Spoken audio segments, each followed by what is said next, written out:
नमोस्तुते। नमस्ते नरसिंहाय, नमस्ते नरसिंहाय, प्रह्लाद दायिने, प्रह्लाद दायिने, हिरण्यकशिपु वक्षा, हिरण्यकशिपु वक्षा, शिलाटंका नखालाए, शिलाटंका नखालाए, इतो नरसिंहा परतो नरसिंहा, इतो नरसिंहा परतो नरसिंहा, यतो यतो यामि ततो नरसिंहा, यतो यतो यामि ततो नरसिंहा, बहिर्नरसिंहा हृदये नरसिंहा, बहिर्नरसिंहा हृदये नरसिंहा, नरसिंह आदिं शरणं प्रपद्ये, नरसिंह आदिं शरणं प्रपद्ये, तव कर कमल वरे नखाम् अद्भुत श्रृंगम, दलिता हिरण्यकशिपु तनुभृंगम, केशवधृता नरहरि रूपा, जय जगदीश हरे, जय जगदीश हरे, जय जगदीश हरे, केशवधृता नरहरि रूपा, जय जगदीश हरे, जय जगदीश हरे, जय नरसिंह देवा, नरसिंह देवा, जय जय जय जय नरसिंह देवा, जय प्रह्लाद महाराज, प्रह्लाद महाराज, जय जय जय जय प्रह्लाद महाराज, जय प्रभुपाद, जय प्रभुपाद, जय जय जय जय जय प्रभुपाद, जय गुरुदेव, जय गुरुदेव, जय जय जय जय जय गुरुदेव। हरे कृष्ण। हरि बोल माता जी, हरि बोल माता जी, हरि बोल हरि बोल। बहुत सुंदर माता जी, दंडवत प्रणाम। हरि बोल सभी भक्तों को दंडवत प्रणाम। हरे कृष्ण प्रणाम गुरुदेव। हरे कृष्ण बोलिए दंडवत प्रणाम। 10 नाम अपराध भी सभी भक्तों बोलने को हैं ना दस- प्रभु जी? माता जी मैं शुरू करती हूँ फिर। पहला है भगवान का प्रचार करने वाले महाभागवतों की निंदा करना। दूसरा अपराध है शिव ब्रह्मा आदि देवताओं के नाम को भगवत नाम के समान अथवा उनसे भिन्न समझना, और गुरु की अवज्ञा करना और गुरु को सामान्य मनुष्य समझना। और चौथा है वैदिक शास्त्रों और प्रमाणों का खंडन करना। पांचवा है हरे कृष्ण महामंत्र की जप की महिमा को काल्पनिक समझना। छठा है पवित्र भगवत नाम के पवित्र भगवत नाम में अर्थवाद का आरोप लगाना। और सातवां है नाम के बल पर अपराध करना, पाप करना। और आठवां है हरे कृष्ण महामंत्र के जप को वेदों में वर्णित एक शुभ सकाम कर्मकांड के समान समझना। और नौवां है अश्रद्धालु व्यक्ति को कृष्ण नाम की महिमा का उपदेश करना। 10वां अपराध है हरे कृष्ण महामंत्र के जप में पूर्ण विश्वास ना होना और इसकी इतनी आगाध महिमा सुनने पर भी विषय आसक्ति को बनाए रखना। ध्यान पूर्वक जप ना करना भी एक अपराध है। स्वयं को वैष्णव समझने वाले सभी भक्तों को इन नाम अपराधों से बचना चाहिए, जिससे जीवन की अभिष्ट सिद्धि शीघ्र अतिशीघ्र प्राप्त हो। हरे कृष्ण। कोई गलती हो गई हो तो क्षमा करना प्रभु जी। हरे कृष्ण। कृष्णा माता जी बहुत बढ़िया। जी बहुत सुंदर। सभी भक्तों को दंडवत प्रणाम। हरे कृष्णा। बहुत अच्छा हरे बताया। कृष्ण। हरे कृष्ण जी। हरे कृष्ण। हरे कृष्णा। सभी भक्तों को दंडवत। हरे कृष्ण। गुरुजी दंडवत हरे प्रणाम। कृष्ण सभी हरे भक्तों को कृष्णा दंडवत प्रभु जी प्रणाम। से दंडवत हरे प्रणाम। कृष्णा प्रतिभा माता जी दंडवत। हरे कृष्णा से लक्ष्मी को दंडवत। हरे कृष्णा कृष्ण मोहन प्रभु जी चरण प्रभु जी दंडवत। हरे कृष्णा प्रतिभा माता जी हरे कृष्ण कृष्ण कृष्ण हरे हरे हरे कृष्ण हरे दंडवत प्रणाम गुरु जी। राम हरे कृष्णा। हरे कृष्ण हरे कृष्ण हरे जी गुरु जी कृष्ण दंडवत हरे प्रणाम कृष्ण गुरु जी दंडवत प्रणाम। हरे कृष्णा। हरे कृष्ण प्रभु जी दंडवत प्रणाम। प्रणाम गुरु जी। हरे कृष्णा कृष्ण दंडवत प्रणाम।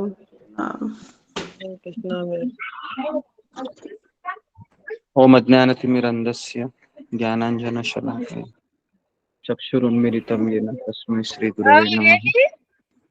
जय श्री कृष्ण चैतन्य हरे प्रभु कृष्णा गुरु नित्यानंद दंडवत प्रणाम। हरे कृष्णा सभी भक्त लोग दंडवत श्री प्रणाम। अद्वैत गदाधर श्रीवासादि गौर हरे हरे कृष्ण कृष्णा गुरु जी दंडवत प्रणाम। कृष्ण कृष्ण हरे हरे हरे हरे राम कृष्णा सभी भक्तों को दंडवत प्रणाम। हरे कृष्ण कृष्ण कृष्ण हरे हरे हरे राम राम राम। ओके जी, तो हरे कृष्णा, सबका स्वागत है सत्र में। तो आज किसका टर्न है बताने का? हरे कृष्ण। गुरुदेव मंजू आज माता मेरा जी का है टर्न है गुरु जी। बताने का। सभी को हाँ हाँ जी, शुरू कीजिए। जी प्रभु जी, हरे कृष्णा। आपके चरणों में बहुत बहुत प्रणाम। प्रभु जी, कल जो है एकादशी थी और आपने जो है गीता के 18 अध्यायों का सार बताया था। शुरुआत में जो है पहले चैप्टर से हुई थी, जिसका नाम है युद्ध भूमि में सैन्य निरीक्षण। इसमें जो है आपने बताया था कि जो पहला श्लोका है वो धृतराष्ट्र ने कहा है। यहाँ आपने बताया था कि अर्जुन के युद्ध ना करने के क्या कारण थे। तो आपने बताया कि करुणा थी, वो अपने जो परिजन थे उनके प्रति जो है बहुत उनके मन में प्रेम और दया थी। उनको पाप का भय था कि अपने परिजनों को मार के उनको नरक का भागी बनना पड़ेगा। उनको सुख की लालसा थी। उनको ये लगता था कि अगर मैं युद्ध करूंगा और युद्ध में मेरे सारे परिजन जो है मारे जाएंगे तो मैं सुख को जो है किसके साथ मनाऊंगा। और फिर जो चौथा था वो है वर्ण संकर, यानी कि जब समाज के सभी पुरुष जो है युद्ध में मारे जाएंगे तो स्त्रियां, वृद्ध और बच्चे जो हैं वो निराश्रित हो जाएंगे।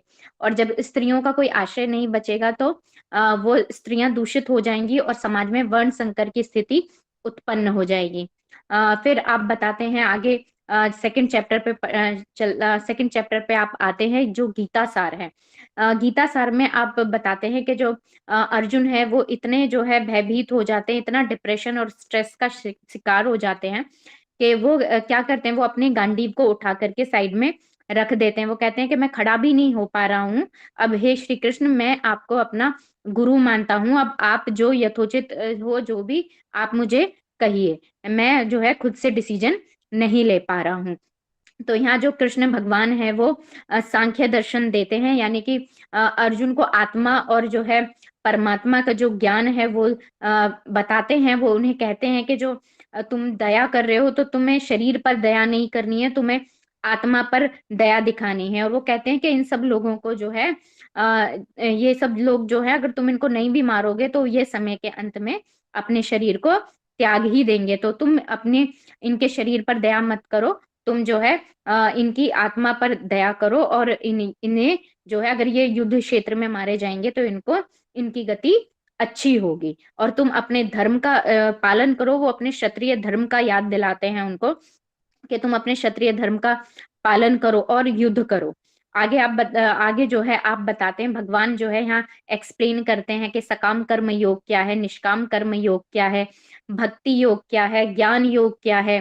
तो आप यहाँ पे बताते हैं कि जो निष्काम कर्म योग है वो बिना आसक्ति के जो है अपने कर्तव्य के पालन हेतु करना चाहिए। और इसी निष्काम कर्म की जो है संस्तुति भगवान जो है गीता के इस चैप्टर में करते हैं और अर्जुन को भी निष्काम कर्म करने की ही वो जो है निष्काम कर्म का ही वो ज्ञान देते हैं। सकाम कर्म वो होता है जब हम जो है इच्छाएं, हमारे अंदर भौतिक इच्छाएं बहुत बहुत सारी होती हैं और हम देवी देवताओं से जो है उनकी पूजा करते हैं ताकि हमारी इच्छाएं पूरी हो सके। ज्ञान योग, निष्काम कर्म योग से जो अगली सीढ़ी आती है वो ज्ञान योग की आती है। ज्ञान योग में आप 3 प्रकार बताते हैं। आप ध्यान योगी के बारे में बताते हैं, आप अष्टांग योगी के बारे में बताते हैं और आप जो निर्विशेषवादी हैं उनके बारे में बताते हैं। तो यहाँ पे आप उनकी गति भी बताते हैं कि जो ये तीनों होते हैं इन्हें सायुज्य मुक्ति प्राप्त होती है जो ये ब्रह्म ज्योति में विलीन हो जाते हैं। लेकिन जो भक्ति योग निष्काम कर्म योग करते हैं वो स्वर्ग की प्राप्ति होती है और भगवान के धाम को जाते हैं, बैकुंठ लोक की जो है प्राप्ति उनको होती है, गोलोक वृंदावन जाते हैं। फिर आप तीसरे चैप्टर पे मूव कर जाते हैं, कर्म योग। तो यहाँ पे आप बताते हैं कि जो कर्म होता है वो हर व्यक्ति को करना पड़ता है, और यहाँ पे निष्काम कर्म योग को भगवान और डिटेल में बताते हैं। यहाँ अर्जुन को भ्रम हो जाता है कि वो पूछते हैं भगवान से कि मैं सन्यास लूं या मैं युद्ध करूं, आप ज्ञान योग को जो है सकाम कर्म योग से श्रेष्ठ बताते हैं, तो मैं क्या करूं। यहाँ पे जो भ्रमित हो जाते हैं फिर से पूछते हैं, तो भगवान उन्हें निष्काम कर्म योग के बारे में और बताते हैं। वो कहते हैं कि जब आप निष्काम कर्म योग करोगे तो आपको कोई कर्म बंधन नहीं लगेगा। जब आप सकाम इच्छाएं करते हो तो और उसकी पूर्ति हेतु आप कर्म करते हो तो आपको बंधन लगता है, लेकिन जब आप निष्काम कर्म करते हो तो जो है आपको मुक्ति प्राप्त हो जाती है। यहाँ पे जो है भगवान जो है बताते हैं कि कर्म हमें क्यों करना चाहिए और कैसे करना चाहिए, और यहाँ भगवान अपना उदाहरण भी देते हैं और जनक महाराज का भी उदाहरण देते हैं। यहाँ भगवान ये कहते हैं कि मेरे लिए कोई नियत कर्म नहीं है, लेकिन मैं फिर भी जो है अपने सारे कर्म करता हूँ। और जनक महाराज का भी उदाहरण देते हैं कि वो वर्ण से क्षत्रिय थे और वह अपने क्षत्रिय धर्म का पालन करते थे, और जो है और सन्यासियों की तरह अपना जीवन बिताते थे। वो बिल्कुल जमीन पर चटाई डालकर सोते थे। कोई जो है ऐसा राजा वाले भोग ऐश्वर्य वाला जीवन नहीं जीते थे, सन्यासियों वाला जीवन वो जीते थे। आगे आप फिर चौथे चैप्टर पे आप मूव कर जाते हैं। यहाँ आप गुरु की आवश्यकता को बताते हैं। आप बताते हैं ज्ञान कैसे प्राप्त होता है और ज्ञान किसे प्राप्त होता है और किसे नहीं प्राप्त होता है। तो यहाँ आप बताते हैं कि ज्ञान जो है सेवा और जिज्ञासा करने से, गुरु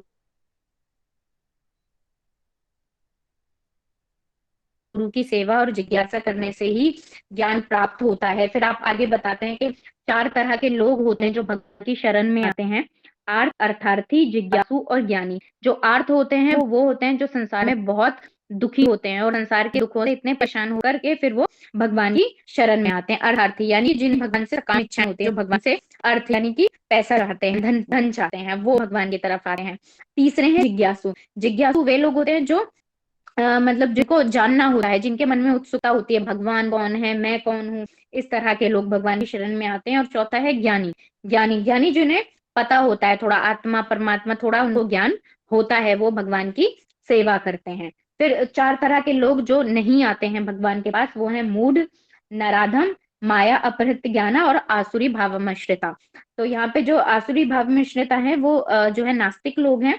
माया अपहृत ज्ञान में जितने भी हमारी सोसाइटी के अंदर एलीट लोग होते हैं, बहुत ज्यादा पढ़े लिखे दार्शनिक और वैज्ञानिक लोग होते हैं, वो आते हैं। और मूढ़ मनुष्य में वो आते हैं जो बिल्कुल इतनी ज्यादा मेहनत लाइफ में करते रहते हैं और जो है सारी जिंदगी मेहनत करके जो है अपने उद्देश्यों की पूर्ति में निकाल देते हैं।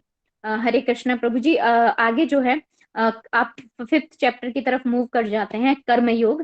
तो यहाँ पर जो है दिव्य ज्ञान की बात करते हैं। तो दिव्य ज्ञान क्या है? जो दिव्य ज्ञान जब हमें प्राप्त होता है तो हमें पता लगता है कि जो भगवान जो है वो इस सृष्टि के भोक्ता हैं, हम भोक्ता नहीं हैं, हम उनके सेवक हैं। और भगवान जो है एक दृष्टा की तरह हमारे भीतर जो है परमात्मा के स्वरूप में विराजमान रहते हैं। तो जब हम निष्काम कर्म करते हैं तब हमें क्या होता है, भगवान की सेवा करते हैं और निष्काम कर्म करते हैं तो हमें शांति और विरक्ति प्राप्त होती है। और आप जो है आध्यात्मिक आनंद और आध्यात्मिक दृष्टि हमें प्राप्त होती है। फिर आगे आप 6th अध्याय में चले जाते हैं, ध्यान योग में। ध्यान योग में आप बताते हैं अष्टांग योग के बारे में और इंद्रियों पे नियंत्रण किस तरह करते हैं ये बताते हैं। आप 24 महत तत्वों के बारे में बताते हैं। 5 कर्मेंद्रियां हैं, 5 ज्ञान इंद्रियां हैं, 5 इंद्रिय विषय हैं, 5 पंच महाभूत है, मन, बुद्धि, अहंकार, आत्मा और परमात्मा, ये सब मिलकर के 24 तत्व हैं। और आप बताते हैं कि जो भगवान है वो पुरुष है और जो प्रकृति है वो स्त्री है। जब भगवान जो है उनकी तरफ देखते हैं तो जो पूरी जो प्रकृति है वो जो है गर्भवती समथिंग कुछ हो जाती है, ठीक है। फिर आगे जो आप बताते हैं कि 1 से लेके जो 6 अध्याय हैं वो कर्म की प्रधानता के ऊपर बल देते। हरे कृष्णा। मंजू रुक जाओ यहाँ पर, धन्यवाद। हरे कृष्ण। बहुत अच्छा बताया माता जी। कोई गलती हो गई हो तो प्रभु जी क्षमा कर दीजिए। हरे कृष्ण। बहुत सुंदर माता जी, हरि बोल। हरि बोल माता जी। बोल माता जी, दंडवत प्रणाम सभी भक्तों को, दंडवत प्रणाम। बहुत अच्छा हरि माता बोल जी। माता जी, बहुत हरे सुंदर। कृष्ण बोलिए। दंडवत प्रणाम। हरे ओके, हरे कृष्णा। बहुत बढ़िया माता जी, बहुत बढ़िया। बोल माता जी, हरि बोल। बहुत अच्छा से हरे कृष्णा।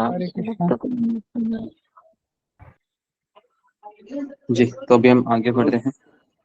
गुरु जी, आज देव प्रभु जी ने ज्वाइन किया है, एक छोटी बिटिया ने ज्वाइन किया, अच्छा नाम नहीं मालूम, दोनों ने आज ज्वाइन किया है, नए भक्त हैं। हरे कृष्णा। जी जी।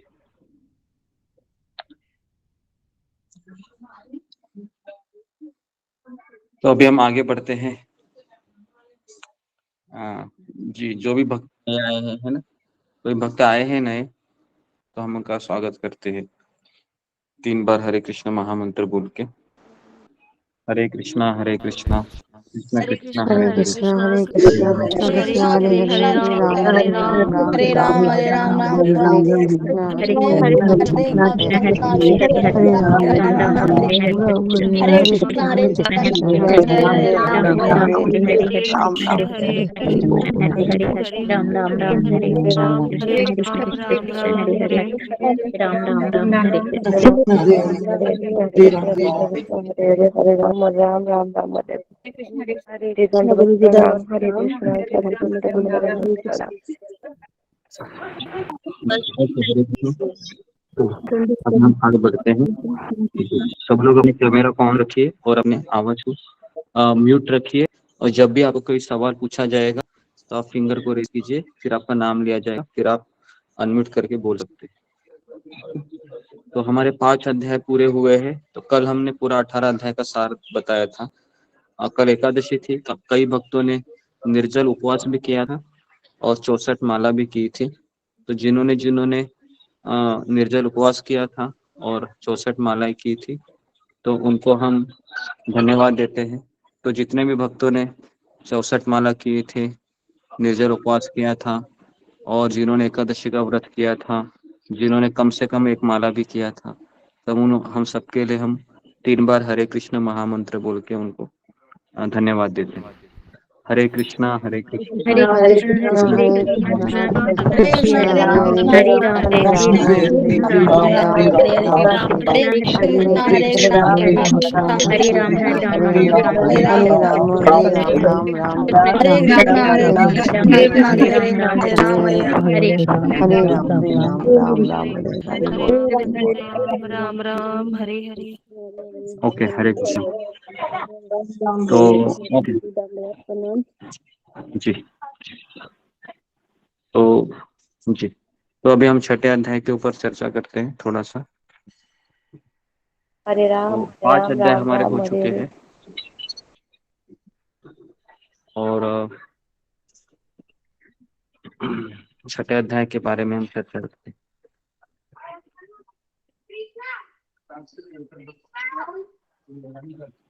भगवान श्री कृष्ण है 5वें अध्याय में बताते हैं कि निष्काम कर्म योग कैसे कर सकते हैं, और अष्टांग योग के बारे में बताते हैं। अभी अष्टांग योग का अर्थ क्या है, तो उसके बारे में हम थोड़ा सा भगवान बताते हैं। अष्टांग योग, ध्यान योग। अगर मुझे कोई योगा लैडर हम देखते हैं ना, योगा लैडर, तो मैं आपको योगा लैडर बताता हूँ कि किस तरह से ये अष्टांग योग आता है। स्क्रीन में देखिए। हाँ, अष्टांग,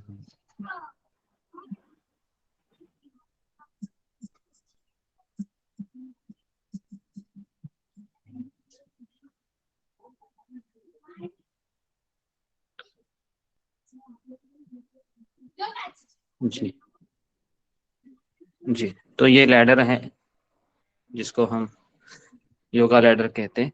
सबसे पहले एनिमल लाइफ होता है, पशु जीवन, जो हम 99% कलयुग में जो लोग हैं वह पशु जीवन जीते हैं। पशु जीवन का अर्थ क्या है? खाना पीना, खाना, सोना बच्चे पैदा करना और अपनी रक्षा करना, आहार निद्रा भय मैथुन, ये 4 चीजों को पशु जीवन, पशु भी यही करता है और अगर मनुष्य भी यही करता है तो उसको कहते हैं कि he is like a 2 leg animal, 2 पैर वाला पशु कहा जाता है उसको। उसके बाद फिर व्यक्ति थोड़ा सा आगे ऊपर उठता है तो उसको फिर कर्मकांड में आता है। कर्मकांड मतलब कि वह देवी देवताओं की पूजा करता है ताकि उसको कुछ प्राप्त हो। तो जैसे कई सारी पूजाएं हैं देवी देवताओं की, तो वह कर्मकांड में आता है। ठीक है, तो कर्मकांड में आने के बाद मनुष्य जीवन शुरू होता है। उसके बाद फिर कर्मयोग, कर्मयोग में व्यक्ति अपनी इच्छाओं को पूर्ति करने के लिए कृष्ण के पास जाता है।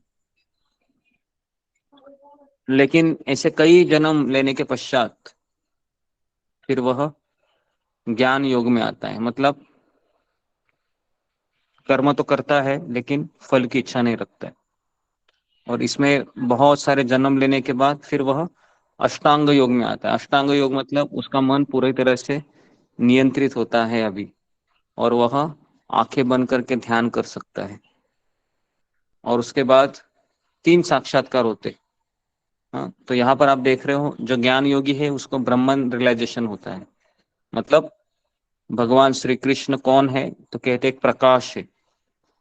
अष्टांग योगी होता है उसको परमात्मा साक्षात्कार भी हो सकता है और ब्रह्म साक्षात्कार हो सकता है। और उसके बाद परमात्मा साक्षात्कार वाला व्यक्ति भक्ति योगा में एंट्री करता है और भक्ति योगा के बाद उसको भगवान का साक्षात्कार होता है। तो इसको कहते हैं योगा लैडर। लैडर मतलब सीढ़ी। अभी हम सब लोग कहाँ पर थे एक समय में, कौन बताएगा? हम सभी लोग कहाँ पर थे? एनिमल लाइफ में, एनिमल पशु लाइफ जीवन में में है। ही थे। हाँ, पशु जीवन मतलब खाना, सोना, बच्चे पैदा करना और रक्षा करना, अपनी रक्षा के लिए अलग अलग तरीके से अपने जीवन को सिक्योर करना। तो अचानक हमारे जीवन में एक भक्त आता है और फिर हमारा जीवन बदल देता है। यहाँ एक कॉल आता है आपको और कहा जाता है कि यहाँ पर भागवत गीता के क्लासेस चलते हैं, तो निःशुल्क है, आप यहाँ पर आ जाइए, समझिए, जानिए। और इस तरीके से हम भगवान श्री कृष्ण को जीवन में स्वीकार करते हैं। तो यहाँ पर हमारी शुरुआत होती है। तो पिछले कई सत्र पहले हमने बताया था कि जो योगा लैडर में भक्ति योग तक जाने के लिए कई जन्म लगते हैं, कई जन्म। और पशु जीवन में अचानक हम पशु जीवन कर रहे थे, खाना पीना सोना बच्चे पैदा करना यही सब चल रहा था, और अचानक भक्त हमारे जीवन में आता है और हमको कहाँ पर हमारी एंट्री होती है? फिर भक्ति योग में एंट्री होती है, सीधा भक्ति योग में एंट्री होती है। और फिर अगर कोई हमको पूछे कि आप भक्ति में क्यों आए, तो इसका उत्तर क्या है? अगर कोई आपको मैं सवाल पूछूं कि आप भक्ति में कैसे आए, इसका श्रेय आप किसे देना चाहेंगे? तो इसके कई उत्तर हो सकते हैं। बताइए प्रियंका से। गुरु जी। जैसे जिसने हमको फोन किया था, और सेकंड है कृष्ण। हम जी, फिंगर को रेज कीजिए, है ना, मैं नाम लेता हूँ ताकि आप सबको समझ में आए। ओके जी, तो बताइए मुझे जी। गोपाल दास बोलो। हरे कृष्णा गुरु जी, प्रणाम। ये सारा श्रेय हमें जो भक्त ने हमने ज्वाइन कराया है उसको और गुरु और भगवान को जाता है, क्योंकि ये भक्ति योग में आता है। उसके बाद काजल शर्मा।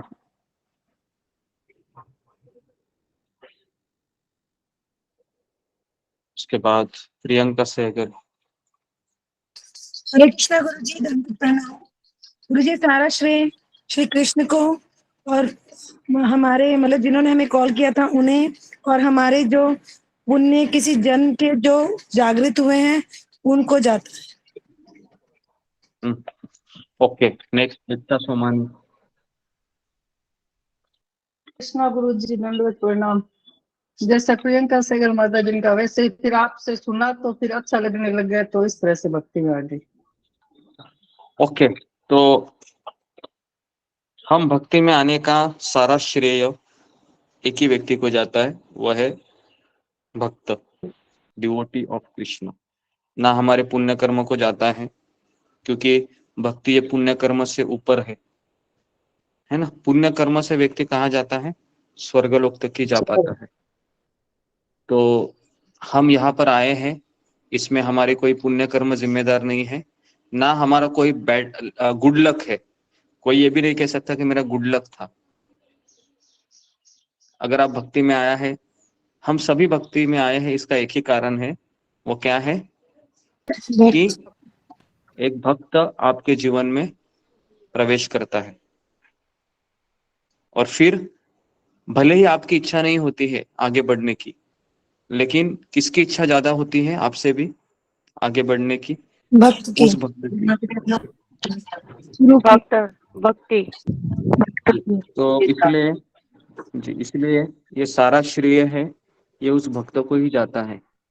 भले आप कर रहे हैं, अभी मोटिवेट हो रहे हैं, उसके पीछे भी उस भक्त की ही इच्छा।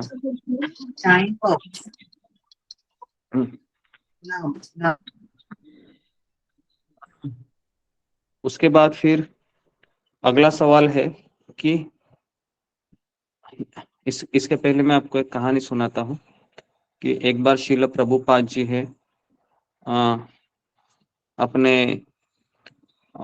पश्चिमी शिष्यों को कह रहे थे कि आप सब लोग अमेरिकन हैं, सब नशा करते थे एक समय में, मांस खा रहे थे, और अभी आप धोती कुर्ता पहनते हैं, साड़ी पहनते हैं, गले में कंठी माला धारण किए हैं, माथे पे तिलक लगाए हैं, हरे कृष्ण मंत्र का जप करते हैं। तो प्रभुपाद कहते हैं कि इसके लिए कौन जिम्मेदार है? या फिर वही लोग कहते हैं कि प्रभुपाद जी, हाँ एक्चुअली वो लोग कहते हैं प्रभुपाद जी हम अमेरिकन भक्त हैं, हमारा जीवन है पाप में गुजारा, तो हमारा क्या क्वालिफिकेशन था? वो कहते कि अभी हम इतने सुंदर गुरु शिष्य परंपरा से जुड़े हैं, क्या हमारा क्वालिफिकेशन है? तो प्रभुपाद ने क्या जवाब दिया था? कौन मुझे बताएगा? जी, प्रभुपाद ने क्या जवाब दिया था? जी, फिंगर को रेज कीजिए। जी, रीना सिंह। हरे कृष्णा, धन्यवाद सभी भक्तों को धन्यवाद। गुरुदेव प्रभुपाद जी ने जवाब दिया था कि तुम लोगों की कोई योग्यता नहीं थी, ये जो भी मतलब तुम कर पा रहे हो ये मेरी कृपा की वजह से ही कर पा रहे हो। हमने यही जवाब दिया। ओके, तो ये सही उत्तर है कि प्रभुपाद ने बहुत विनम्रता से कहा, you don't have any qualification, I made your qualification. Prabhupada ने कहा कि तुम्हारी कोई गुणवत्ता नहीं थी, तुम्हारे में कोई क्वालिफिकेशन नहीं था, पात्रता नहीं थी, मैंने तुमको पात्र बनाया है। तो ये उत्तर हमेशा याद रखना चाहिए।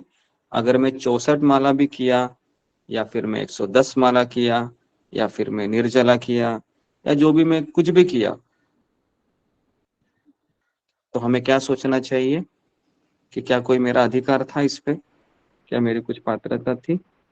नहीं, ये तो किसी ने मुझे दिया था करने के लिए, इसलिए मैं कर पाया या कर पाई। इससे व्यक्ति विनम्र होता है।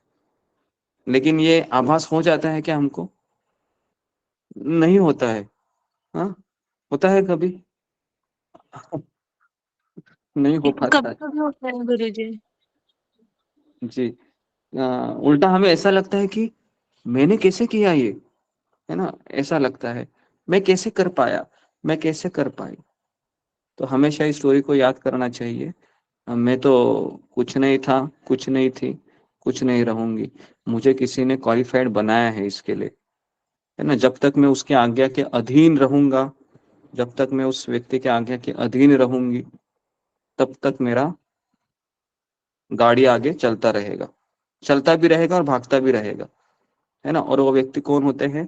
वो व्यक्ति हमारे गुरु होते हैं, है ना। जिस दिन हम उसका हाथ छोड़ देते हैं, उस समय समझने का कि हम 64 माला क्या 16 माला भी नहीं कर पाते हैं, बराबर है। कई लोगों का ऐसा अनुभव है, जैसे सत्संग से चले जाते हैं, 6 माला, 8 माला, 4 माला, 2 माला हो जाती है, ठीक है।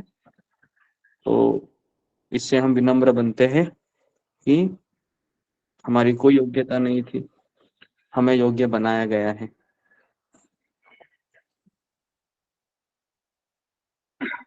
तो अभी हम छठे अध्याय में प्रवेश करते हैं। छठे अध्याय में भगवान श्री कृष्ण है, वह पहले 9 श्लोकों में कहते हैं कि अष्टांग योग में उन्नति करना। पहले 9 श्लोक।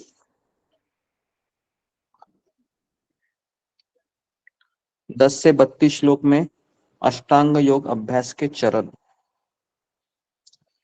33 से 36 श्लोक में मानसिक नियंत्रण की आवश्यकता। 37 से 45 में असफल योगी का गंतव्य। और 46-47 भगवान कहते हैं कि सर्वोच्च योगी है जो भक्ति करता है, ठीक है। तो अभी पहला श्लोक में भगवान कहते हैं कि वास्तविक सन्यासी कौन है।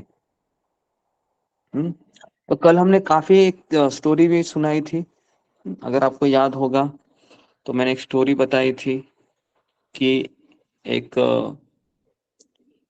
साउथ इंडियन स्टोरी मैंने बताई थी श्री संप्रदाय की, जिसमें पता है ना, वह एक भक्त है, वह वरदराज को चामर डुला रहा था, पंखा कर रहा था। याद आया आपको? जी गुरुजी।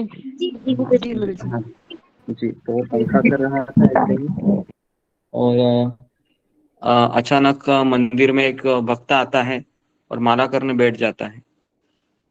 तो भगवान से वो पूछता है कि ये जो व्यक्ति आया है, ये भगवत धाम कभी जाएगा? तो वरदराज जी थे, भगवान उससे बातें करते थे ना, तो वरदराज जी ने कहा कि ये इसी जन्म में भगवत धाम जाएगा। तो कहा कि ये क्यों, इसी जन्म में क्यों भगवत धाम जाएगा, ऐसा सवाल करते हैं। बदले में क्या उत्तर मिलता है? भगवान कहते हैं कि ये मेरे भक्त की सेवा में लगा है और बहुत सेवा करता है इनकी, बहुत। तो अभी इतना सुनने के बाद उसके मन में लालच आ गया। उसने कहा कि भगवान, मेरा नंबर कब आएगा? क्या पूछा? मेरा नंबर कब आएगा? भगवान ने क्या कहा? तुम्हारा नंबर तो इस जन्म में क्या, अगले जन्म में भी नहीं आएगा। क्या बोलते हो? इस जन्म में भी नहीं आएगा, अगले जन्म में भी नहीं आएगा। तो उसने कहा कि मैं तो आपकी 24 घंटे सेवा में लगा हूं, देखो मेरा पंखा करते करते मेरा हाथ भी दुख गया, फिर भी मैं कर रहा हूं, तो मैं क्यों नहीं जाऊंगा? कहते हैं कि तू मेरे सेवा कर रहा है तो मैं तेरे से बात भी तो कर रहा हूँ, है ना। मैं तेरे से बात कर रहा हूँ, मैं उससे थोड़ी बात कर रहा हूँ जो मेरा माला कर रहा है उधर, है ना।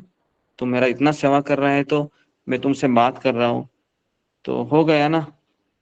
तो मैं तुमसे बात कर रहा हूँ, तो मेरी सेवा कर रहा है। तो उस भक्त ने कहा कि अगर मुझे भगवत धाम जाना है तो मुझे क्या करना पड़ेगा? तो भगवान बोले कि तुम्हें मेरे भक्त की सेवा करनी पड़ेगी। तो फिर वो क्या करता है व्यक्ति? कौन बताएगा? वह व्यक्ति भगवान को चामर देता छोड़कर है। भक्त के पास चले जाता है। वो चामन भगवान को दे देता है, भक्त कहता है भगवान को दे देते हैं और भक्त के पास चले जाते हैं। भगवान को देके और कहता है कि आप जी जी ओके, समझ में आ गए मुझे। तो बेसिकली वो भगवान को चामर देकर कह रहा है कि आप खुद को अंखा करो, मैं चला। तो कहाँ गया वो व्यक्ति? कहाँ गया वो? भक्ति गुरु भक्त भक्त ढूंढे। भक्ति के पैर से। बेसिकली वह गुरु की सेवा में चला गया, गुरु की सेवा करता है और फिर वह भगवत धाम चला जाता है। जब मैंने पहली बार स्टोरी सुनी तो मैं सन्न रह गया, क्योंकि मैंने यही सोचा था कि कृष्ण की सेवा करना ही जीवन का ध्येय है। लेकिन ये स्टोरी से मुझे पता चला कि कृष्ण से भी ज्यादा भक्त की सेवा करना जरूरी है, क्योंकि भक्ति कौन देता है? कृष्ण नहीं देते हमें। कौन देते हैं भक्ति? एक भक्त देता है। तो मुझे बताइए, अगर उस भक्त का हम दिल दुखाएंगे, क्या कृष्ण हमें रखेंगे क्या भक्त समुदाय में? बताइए, नहीं रखेंगे। नहीं।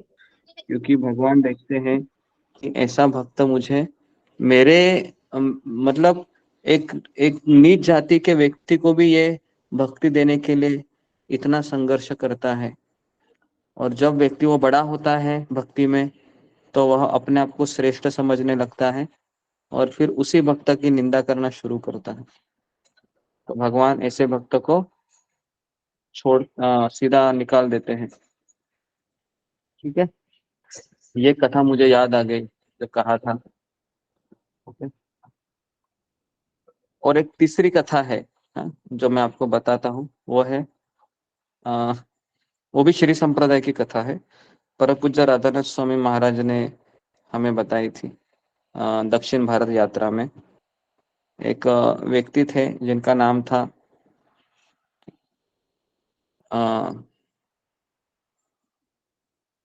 जी, वो बहुत पहलवान थे। वो मतलब पूरा एकदम बॉडीगार्ड थे वो। लेकिन उसका मन था ना एक स्त्री में आया था, और वो स्त्री इतनी सुंदर थी, हालांकि वह एक वेश्या थी, वो प्रोस्टिट्यूट थी। तो उसने देखा कि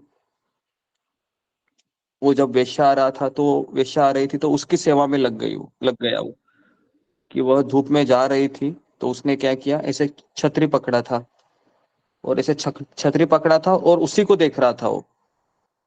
और तभी श्री रंगनाथ जी से जुलूस आ गया। भगवान सड़क पर आ गए और जुलूस निकल रहा था रंगनाथ जी का।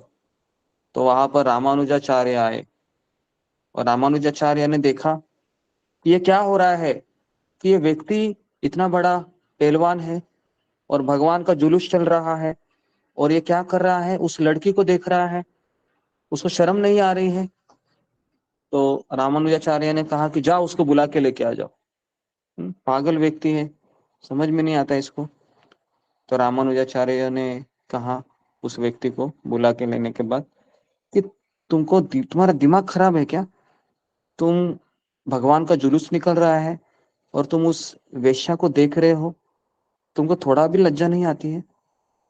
तो पता है वो क्या कहता है? वो कहता है कि रामानुजाचार्य, मैं आपको प्रणाम करता हूँ, कि क्या करूं, मैं उस लड़की की आंखों को देखता हूँ तो है ना, किसी की आंख में नहीं दिखी अभी तक। तो मेरा मन है वो पूरा हुआ, मैं क्या करूं, मुझे क्षमा कीजिए। तो रामानुजाचार्य क्या कहते हैं, अगर मैं तुमको इससे भी दिखाऊं तो, क्या कहते हैं, वॉइस नहीं आ अगर मैं रही है, तुमको वॉइस नहीं आ इससे भी आवाज ब्रेक हो रही। इससे भी और सुंदर आ ओके, तो रामानुजाचार्य कहते हैं कि अगर मैं तुमको इससे भी सुंदर आंखें दिखाऊं तो फिर अभी स्टोरी में थोड़ा सा रोमांच आ रहा है। तो वो कहते हैं उसका नाम रहता है दाशरथी, नाम रहता है उसको, अचानक याद आया। हाँ, तो दशरथी। तो दशरथी कहते हैं कि तो फिर मैं उसकी सेवा में लग जाऊंगा, इसको छोड़ दूंगा, ऐसे कहते हैं। ठीक है, कल सुबह आ जाना। तो दशरथी कल सुबह रामानुजाचार्य के आश्रम में जाता है और कहता है कि गुरुदेव मैं आ गया, आपने मुझे बुलाया था। अच्छा अच्छा, ठीक है, आ जाओ, चलो हम रंगनाथ जी के मंदिर में चलते हैं। तो रंगनाथ जी के मंदिर में गए तो कहा कि ये देखो, इनकी आंखों को देखो। तो दशरथी क्या करता है, एक दरवाजे से उनकी आंखों में देखता है और देखते ही रहता है। घंटे बीत जाते हैं तो रामानुजाचार्य कहता है कि बोलो अभी क्या विचार है तुम्हारा, अभी उस लड़की को देखोगे? दाशरथी को शर्म आती है। दाशरथी कहता है कि मुझे क्षमा कीजिए गुरुदेव, मैं वापस उस लड़की को नहीं देखूंगा। और कहते हैं कि मुझे आपका शिष्य बना दो। तो रामानुजाचार्य उसको दीक्षा देते हैं और फिर वो आश्रम में रहने लगता है। और जब उस वेश्या को पता चलता है कि दाशरथी तो भगत बन गया, तो उसको भी आश्चर्य होता है कि ऐसा व्यक्ति भक्त कैसे बन सकता है। वह भी रामानुजाचार्य के पास जाती है और कहती है कि मुझे भी क्षमा कीजिए, मुझे भी भक्त बनना है। तो रामानुजाचार्य कहते हैं कि आप दोनों भी शादी करो, है ना। उस दाशरथी को भी कहते हैं और उस वेश्या को भी कहते हैं, और तुमने जितना भी धन जमा किया है उसको ब्राह्मणों में बांट दो। अभी इस तरीके से दोनों रहने लगते हैं रामानुजाचार्य के आश्रम के बगल में ही, ठीक है। और रामानुजाचार्य के कई सन्यासी शिष्य भी होते हैं जो नैष्ठिक ब्रह्मचारी होते हैं, है ना। तो उनके तो रामानुजाचार्य है, ये हमेशा दाशरथी के पास जाते थे और उनके ऊपर बहुत अपनी कृपा दर्शाते हैं, उसकी पत्नी के ऊपर, उसके ऊपर।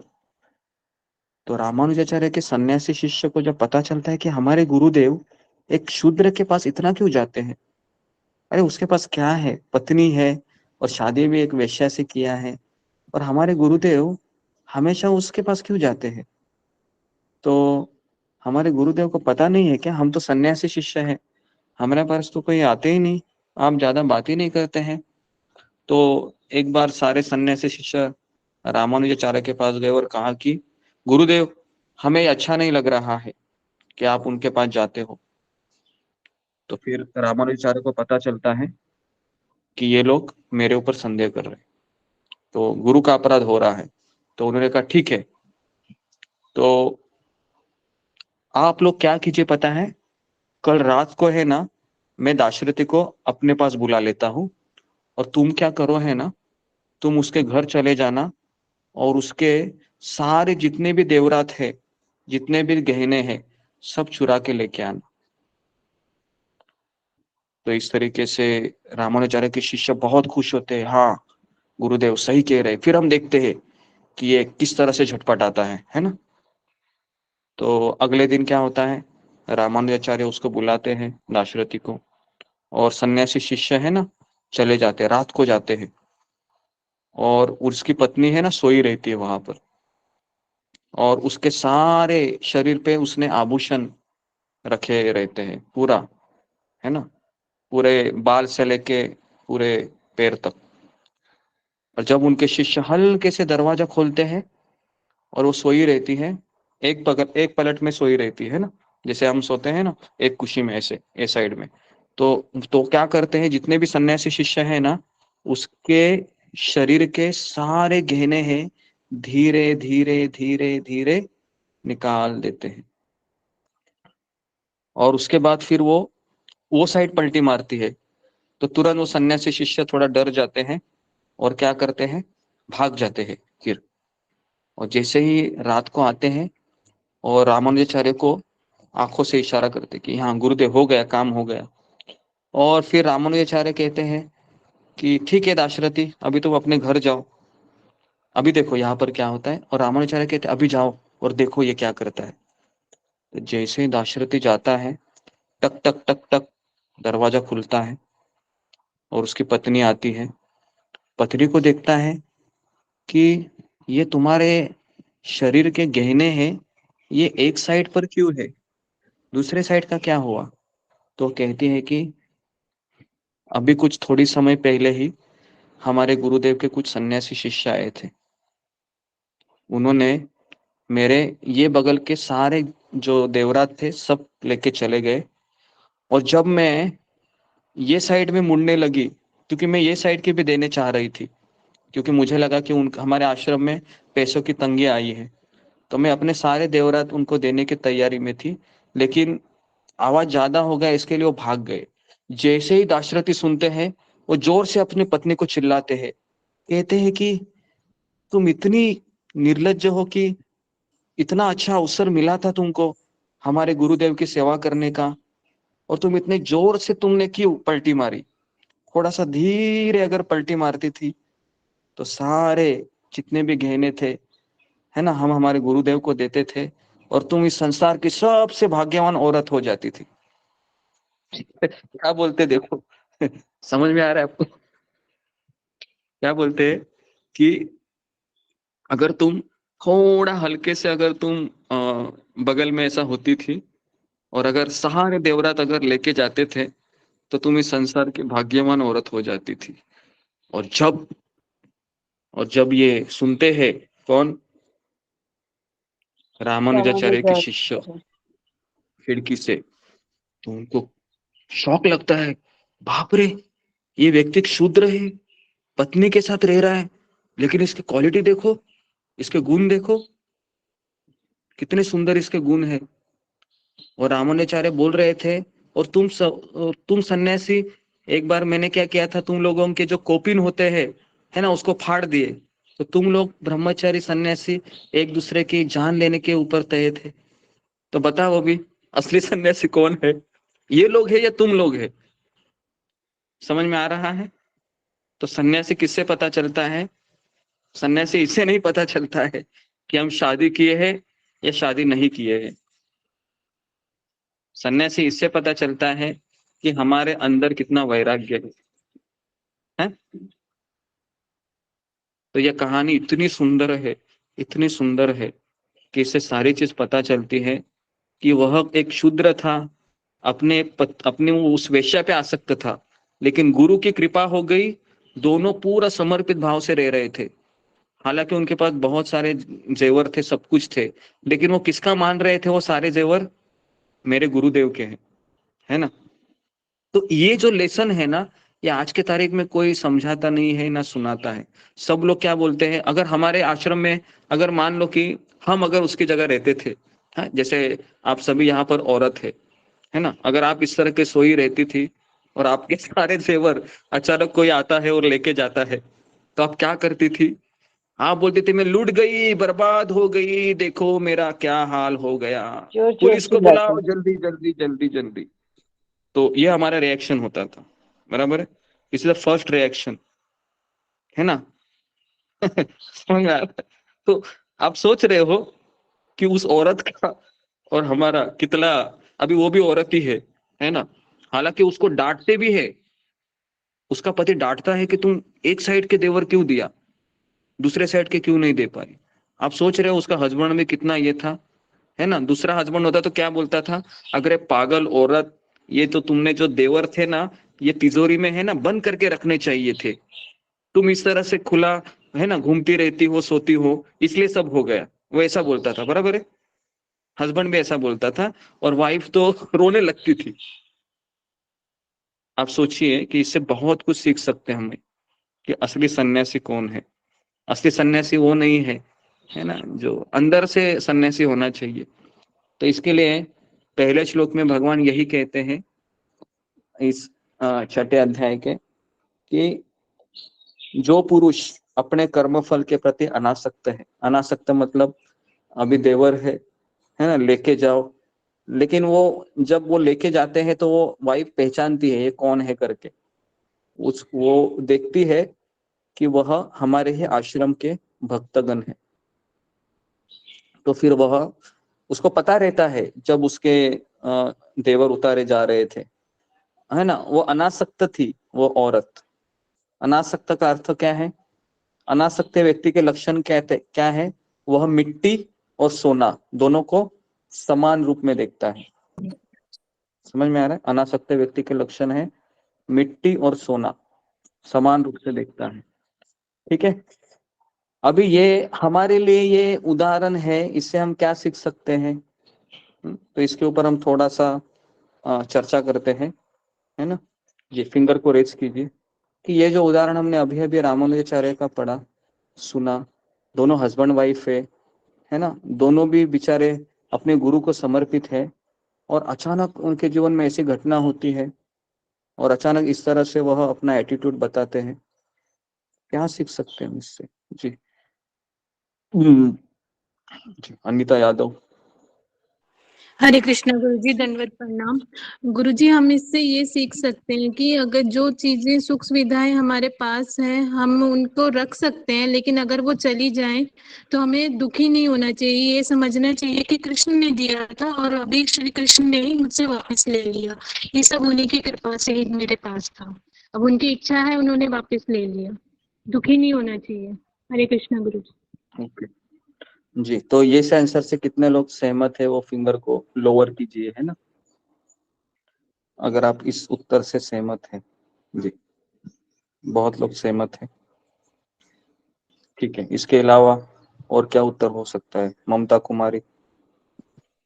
हरे कृष्णा गुरुजी। गुरुजी, मैं इससे सीखी हूँ, अगर हम समय के अनुसार अगर हम गलत रास्ते पर कभी भटक जाते हैं, चले जाते हैं, लेकिन अगर हम भक्तों के संग में रहते हैं, उनकी संगति प्राप्त होती है, तो हम उसमें डूबेंगे नहीं, फिर हम भक्ति में वापस भी आ सकते हैं, जैसे उनके ऊपर भक्तों की कृपा हुई, गुरु की कृपा हुई। ओके, ठीक है। कृष्ण मोहन प्रभु। जी गुरुजी, दंडवत प्रणाम सभी भक्तों को, दंडवत प्रणाम गुरुजी। गुरुजी, इसमें तो यही पता चला कि उनकी कोई योग्यता नहीं थी, गुरु की असीम कृपा हुई उन पे। वो रास्ता जब भटक रहे थे तो गुरु की असीम कृपा के कारण ही वो सही मार्ग पे आए, अदरवाइज वो सही मार्ग पे नहीं आते हो, और जिसके कारण दोनों का उद्धार हुआ। और दशरथी महाराज के, उनका तो उद्धार हुआ ही, उस वेश्या का भी गुरुजी ने उद्धार कर दिया। तो ये संत की असीम कृपा की मैं समझता हूँ गुरुजी। जी जी जी, तो ये सही उत्तर है इसका, कि गुरु की कृपा यहाँ पर हमको दिखाई देती है ना, क्योंकि जो भी फिर आगे हुआ इसके कारण वो गुरु ही थे, रामानुजाचार्य, जिन्होंने भगवान की कृपा दे दी और फिर वह अनाथ। ठीक है, तो ये बदलाव आता है, और ये स्टोरी इतनी जबरदस्त है, और ऐसे कई स्टोरियां हैं श्री संप्रदाय में। करके भक्त थे रामानुजाचार्य जी, वो भी इतने समर्पित शिष्य थे कि उन्होंने अपने आंखें दे दी अपने गुरु की, है ना। चलो वो भी स्टोरी मैं आपको बताता हूँ अभी, कि रामानुजाचार्य एक बार एक जगह पर प्रचार कर रहे थे, तो अचानक वहां के जो रूढ़िवादी लोग थे, है ना, उन्होंने उनको मारने की कोशिश की, क्योंकि वो जातिवाद के ऊपर बहुत बोलते थे। तो जब वह प्रचार कर रहे थे तो कई गुंडे वहां पर आ गए उनको मारने के लिए। तो जैसे उनको पता से भागे, और कुरैश जी भी उनके साथ थे। तो कुरैश ने कहा अपने गुरु को, गुरुदेव आपकी जान बहुत जरूरी है, जब मर जाता है तो उससे कुछ फर्क नहीं पड़ता है, आप मुझे आपके कपड़े सारे दे दो, है ना, और आप मेरे कपड़े पहन लो, क्योंकि उन्होंने तो आपके चेहरे को देखा नहीं है। रामानुजाचार्य सोच में पड़ रहे थे, लेकिन उनको भी पता चला कि उनका जान बहुत कीमती था। तो उन्होंने अपने कपड़े कुरैश को दे दिए, और कुरैश ने वो कपड़े अपने गुरु के कपड़े पहन लिए, और फिर वह अलग रास्ते से चले गए, और कुरैश अपने गुरु के कपड़े पहनकर दूसरे रास्ते से गए। तो जो उनको मारने वाले लोग थे उन्होंने कुरैश को पकड़ा, और पकड़ने के बाद उनकी आंखें निकाल दी, ऐसे खट करके, है ना, कुरैश की ऐसे आंखें निकाल दी कुरैश की। और उसके बाद फिर, लेकिन हुआ ऐसे कि उन आंखों से ना वो कोई संसार के वस्तु नहीं देख पाते थे, लेकिन अपने गुरु और कृष्ण को हमेशा देख पाते थे। समझ में आ रहा है? आंखें भले ही निकाल दी, लेकिन वो दो लोगों को हमेशा देख पाते थे, वह है गुरु और कृष्ण, या जो भी भगवान के विग्रह है। और जब उनके गुरु ने कहा कि कुरैश, तुमने मेरे लिए इतना समर्पण किया, मांगो तुमको क्या चाहिए, मैं तुम कुछ भी देने को तैयार हूँ, क्या मैं तुमको आंखें दे दूं? नहीं आंखें। तो कुरैश रोते हुए कहता है, गुरुदेव ये मुझे वापस वो आंखें नहीं चाहिए, क्योंकि इन आंखों से मैं कई संसार की चीजें भी देख पाता था, लेकिन ये आंखें अच्छा है कि मुझे इसमें केवल भगवान के दर्शन होते हैं। तो ये भी एक जबरदस्त शिष्य है, इनका नाम है कुरैश। ये स्टोरी कैसे लगी आपको? ये स्टोरी भी बहुत अच्छी है ना, इस तरह से। हाँ, मुझे समर्पण क्या हो रहा है सभी से कहना चाहती हूँ, मैं ममता अग्रवाल दिल्ली से। मैंने कल ज्वाइन किया था और मैंने आप सभी से प्रार्थना करी थी कि आप मेरी ननद के बेटे के लिए प्रार्थना करें वो सभी।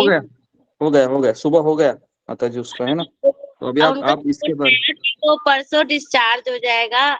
ये मैंने इसीलिए किया कि इधर मैं आप सभी का दंडवत प्रणाम कर सकूं। बहुत बहुत शुक्रिया आप सभी का, सभी जल्दी भक्तों जल्दी का, हो गया, ठीक है जो का सभी से अभिनंदन। जी। अच्छा है, सुबह ही प्रार्थना किया और रिजल्ट आ गया आपको, अच्छा है। तो जी, लेकिन इससे भी ज्यादा खुशी मुझे ये होगी कि वो जब डिस्चार्ज होकर आ जाएगी और माला करेगी, है ना, तो उसको भी आप माला करने में लगा दीजिए। बिल्कुल करेगा, बिल्कुल करेगा, हम सिखाएंगे उसे।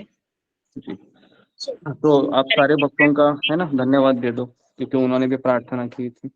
हाँ, सभी भक्तों को, सभी मेरी तरफ से सभी भक्तों को, आपको बहुत बहुत अभिनंदन आपका, क्या आपने मेरे हरि बोल माता जी, हरि बोल। सभी का हरि बहुत हरि बोल हरि बोल हरि बोल माता जी।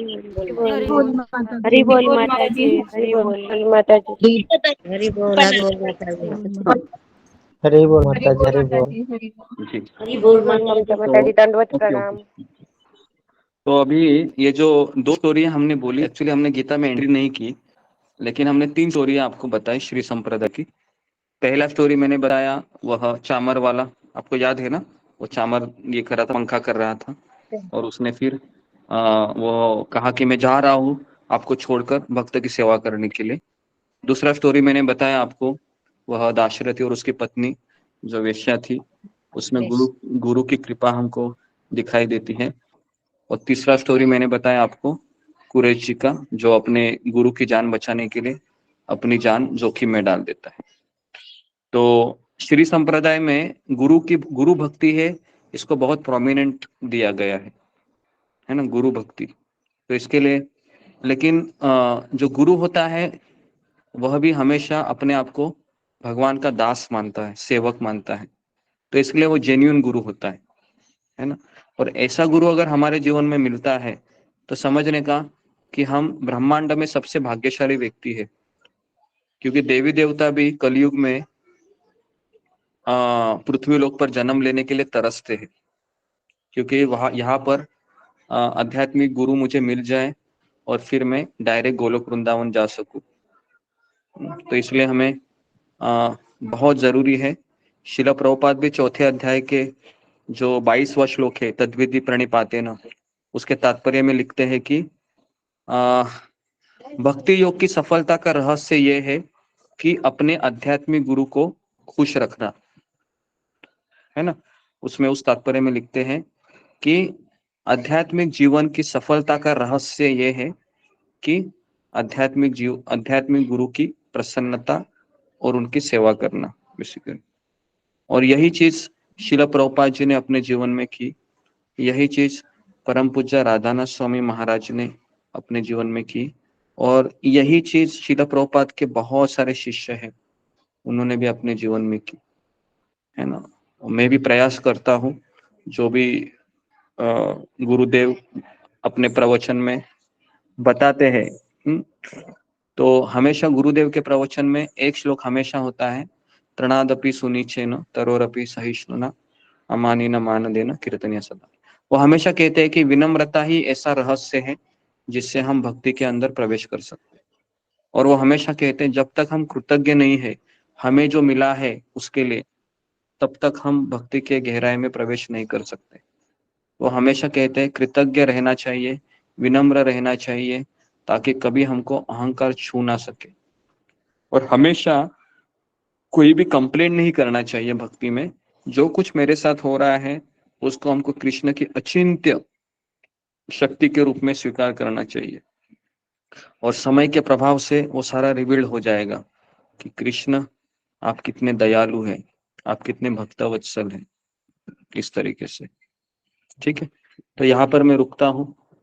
ओके, वो कुछ प्रश्न रहेंगे तो हम लेंगे। तो आज हमने 6ठे अध्याय में प्रवेश नहीं किया, आज हमने केवल 3 कथाएं ली, और 3 कथाओं के माध्यम से बहुत सारी चीजें, बहुत सारे बड़े बड़े लेसन हमने इससे सीखने का प्रयास की। तो अगर किसी का कुछ प्रश्न है तो थोड़ा सा हम प्रकाश डालेंगे, या किसी कुछ कहना है तो फिंगर को रेज कर सकते हैं।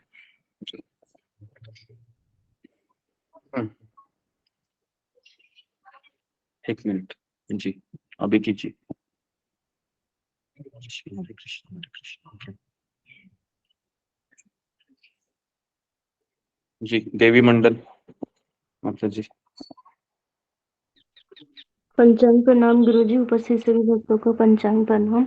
गुरुजी ये 3 स्टोरी बताए, इसमें सेकंड वाला जो क्वेश्चन स्टोरी बताए कि सन्यासी शिष्य उस स्त्री के जो जेवर लेते हैं, तो इसमें मेरा थोड़ा सा कंफ्यूजन है कि जैसे कि वो स्त्री को ज्ञात था कि वो सन्यासी शिष्य है, इसीलिए वो अपना मतलब वो दे देती है। अगर अगर सच में कोई चोर रहता तो हमें इसका क्या प्रतिक्रिया देना चाहिए? यहाँ पर हम बेसिकली चोर होते तो हमको तो चिल्लाना ही चाहिए ही, लेकिन कभी कभी जो उच्च कोटि का भक्त रहता है ना, वो चोर को भी ये समझता है कि ये भगवान की कृपा ही है कि मेरे सारे आभूषण लेके जा रखे मुझे अनासक्त कर रहा है। लेकिन एक नॉर्मल व्यक्ति रहेगा तो वो चिल्लाएगा, ठीक है। तो इसके लिए भक्ति के भी भक्त की भी कई सारे कैटेगरीज है ना। क्या कर रहा है सेक्शन रसोई में? तो बेसिकली उत्तम भक्त, मध्यम भक्त, कनिष्ठ भक्त रहेगा उस जगह में तो वो चिल्लाएगा, है ना, वो चिल्लाएगी कि वो भक्त को भी नहीं गहने देंगी अपनी। मध्यम अधिकारी रहेगा तो फिर वह भक्त को गहने देता रहेगा कि आप ले जाइए, लेकिन चोर आएगा तो वो चिल्लाएगा।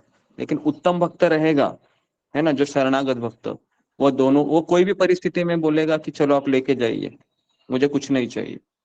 तो इसके लिए ये उस भक्त के श्रद्धा के ऊपर डिपेंड करता है कि वह किस तरह से उसको फेस करेगा या फेस करेगी, ठीक है। Okay, next Ashok Chawla. प्रणाम देवी जी। ये जो पहली स्टोरी आपने बताई है वो भगवान को भक्त चवर झुला था। जब भगवान को चवर झुलाता है तो भगवान तो भगवत धाम में ही रहते हैं, तो और जाने की कहाँ जरूरत है, भगवान के पास तो था ही वो।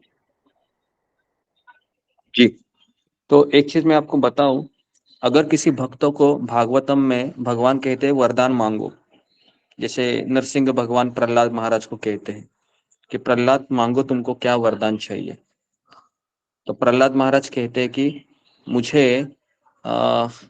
मुझे आपके भक्त के घर मुझे एक सेवक का जन्म दीजिए ताकि मैं उस भक्त की सेवा करते रहूं, ठीक है। तो कई सारे भक्त हैं श्रीमद् भागवत में एक ही वरदान भगवान से मांगते हैं कि मुझे आपके भक्त के घर में कुत्ते के रूप में जन्म दीजिए ताकि मैं उस भक्त की सेवा करते रहूं, उसका उच्छिष्ट खाते रहूं।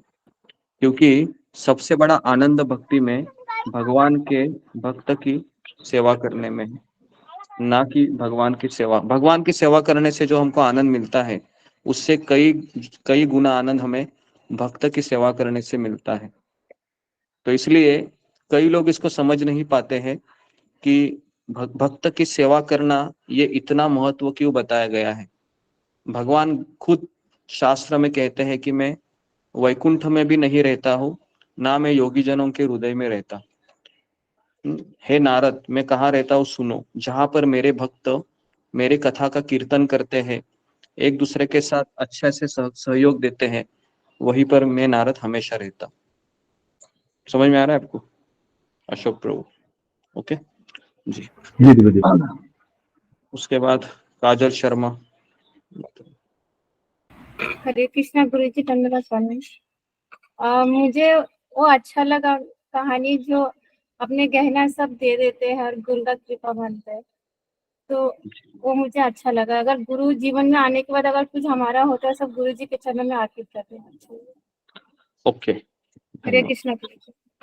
उसके बाद रंजना माता जी।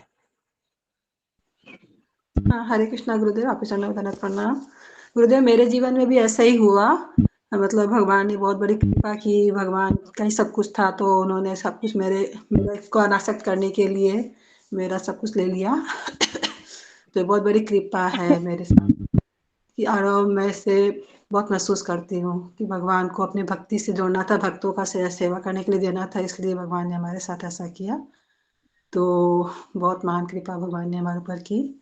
और गुरुदेव, मेरा जैसे ये प्रश्न था कि जैसे आप कहते हैं कि मतलब सब इंजॉय करते हैं, मतलब सुखों की तलाश में अलग अलग चीजों में सुख ढूंढते हैं, और वो दुखी भी होते हैं, लेकिन फिर भी उन्हें समझ में क्यों नहीं आता कि हमें दुख मिल रहा है, हमें ये कष्ट मिल रहा है, तो भी वो मतलब एक्चुअल सुख की तलाश में क्यों नहीं जाना चाहते हैं?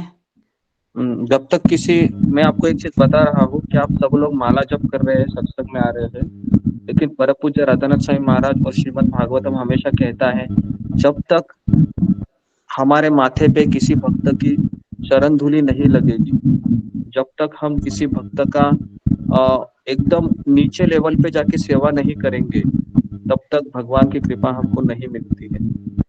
तो इसलिए हमारे जीवन में ना हमें किसी भक्त की सेवा करने के लिए लालायित होना चाहिए, तब जाके हमारे ऊपर ना भगवान की कृपा होगी, और तब हमें सारे अनर्थों से ना निकल पाएंगे। नहीं तो हम कितना भी जप करें, कितना भी हम कथा सुने, लेकिन जब तक हम एकदम जो उसको कहते हैं मिनियल सर्विस, पता है? मिनियल सर्विस मतलब किसी के जूते उठाना, पता है?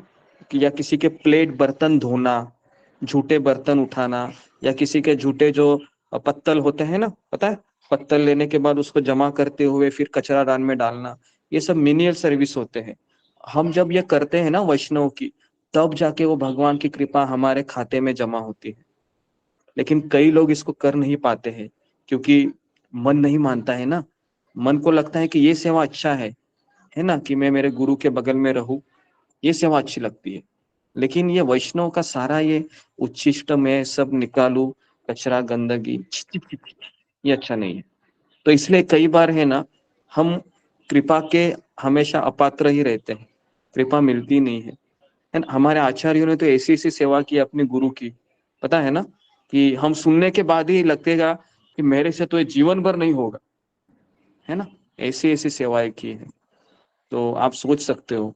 तो जब तक हम, है ना, शिला प्रभुपाद जी की भी कितने लोग सेवा करते हैं, इतनी सेवा की कि इसलिए आज प्रभुपाद के शिष्य है ना 50-55 साल हो गए, अभी भी भक्ति में लगे हुए हैं। तो इसलिए ये सीक्रेट है कि हमें ना एकदम मेनियल सर्विस करने। और मैं आपको कह रहा, एक बार पुणे यात्रा में परम पूज्य राधानाथ स्वामी महाराज खुद इतने बड़े सन्यासी होकर भी एक टॉयलेट में जाकर वो है ना, जो लोगों के जूते वगैरह के जो गंदगी रहती थी, खुद साफ कर रहे थे, खुद।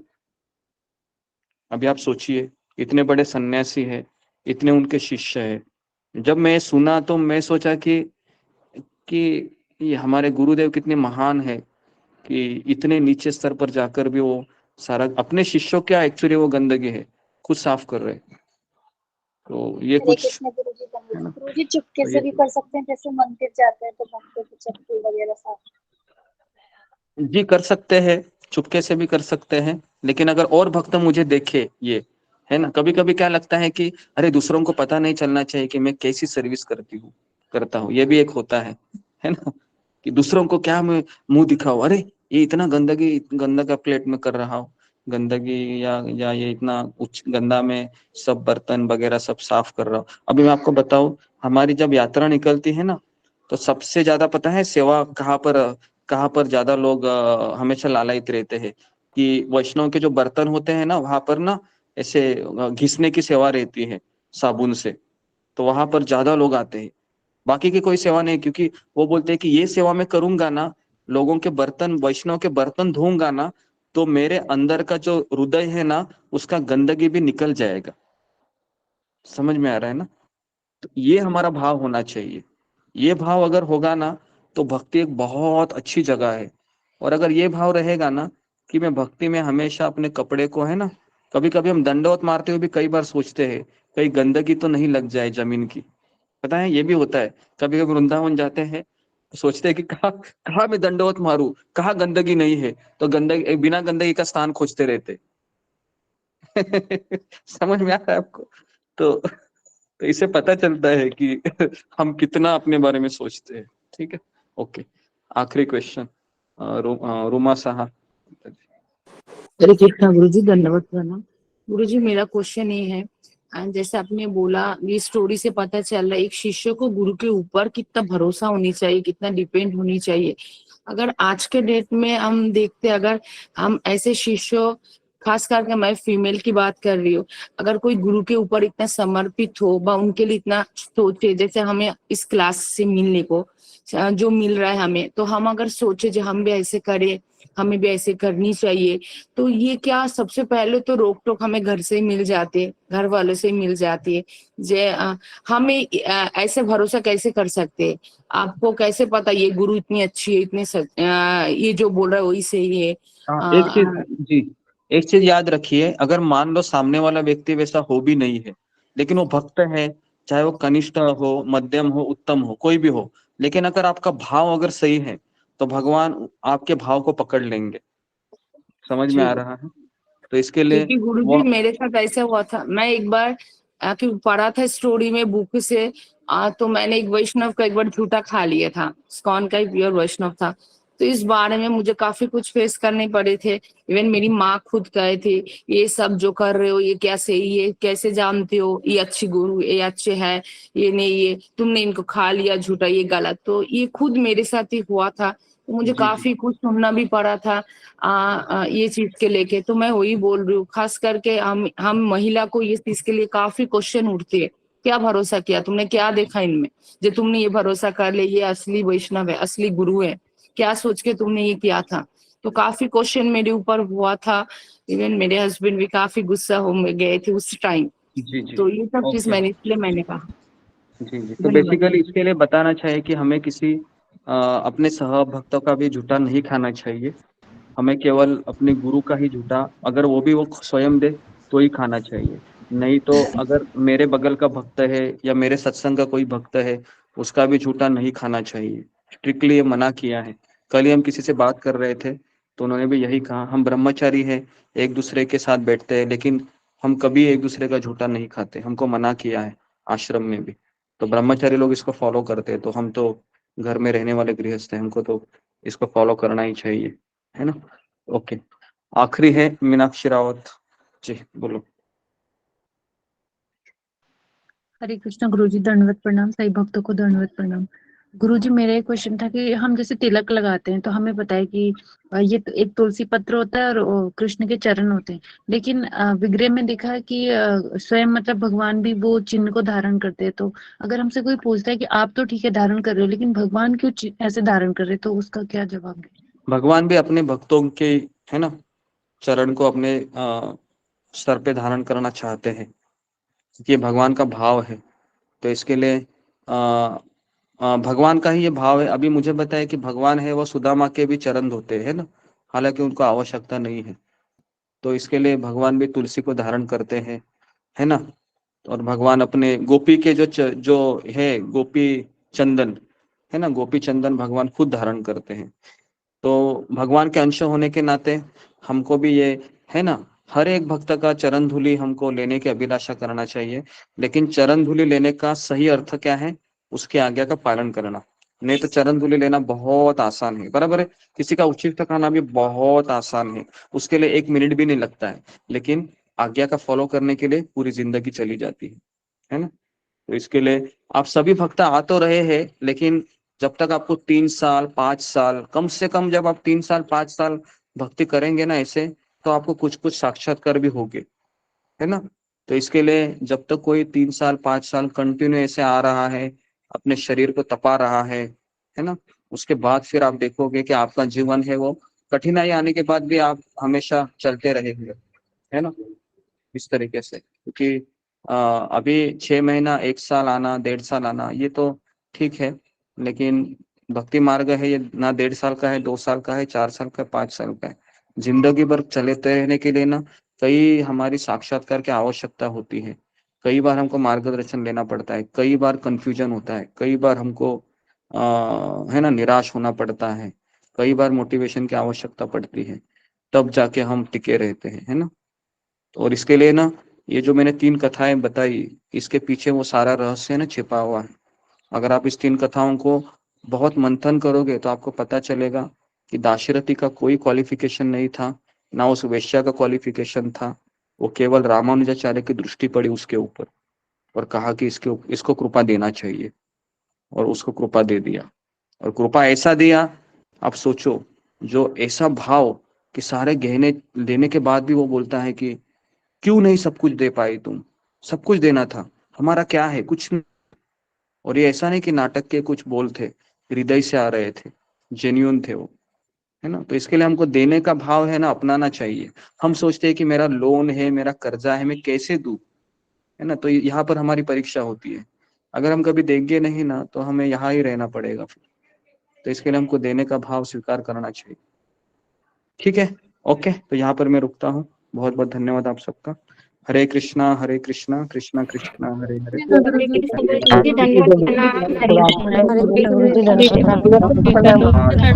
सभी भक्तों का दंडवत